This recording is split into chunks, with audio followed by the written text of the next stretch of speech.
Greetings, News Plus Notes readers. We're here at the Kennedy Space Visitor Center, and we're here with Eric Stiles. And who do you work for? I work for NASA.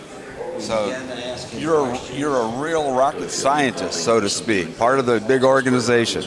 Definitely part of a small part of a much larger team. Yes.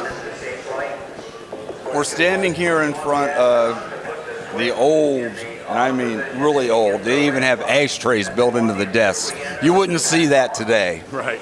But this was used for what program? This was used for the Mercury program, America's first space program.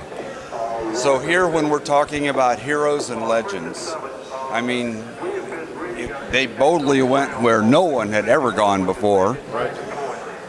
And they did it with minimal support. And how has NASA been instrumental in helping with this new exhibit?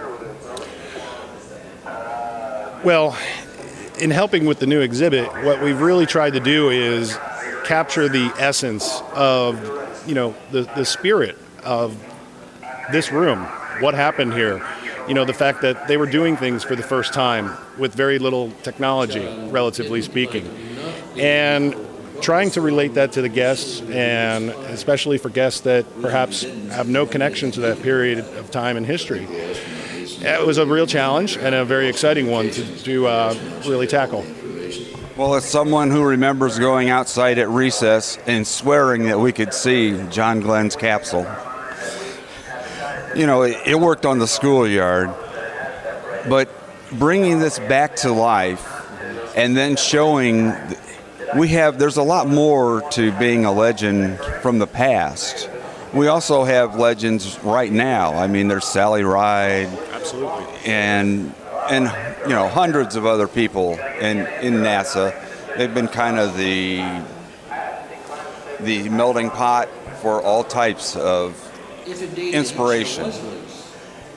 And when you look here, it appears that the biggest challenge for NASA right now is funding.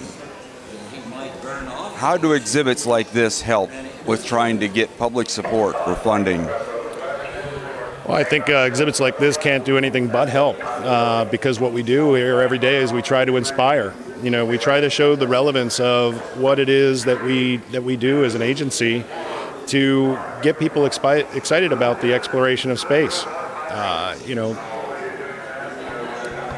When you walked through this exhibit, what was the most thing that stood out the most to you personally?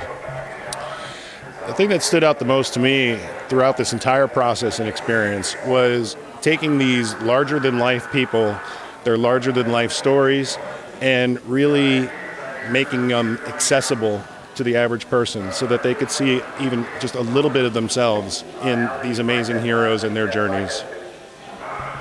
Okay, News Plus Notes readers, from here you can come down to the Kennedy Space Visitor Center, and you can find out what it takes to be a hero and find out that a lot more than just astronauts are heroes, but you can see some of the heroes and the legends of the past in the new, moved over across the road in the Astronaut Hall of Fame. Available only at the Kennedy Space Visitor Center in Titusville, Florida. Thanks for watching.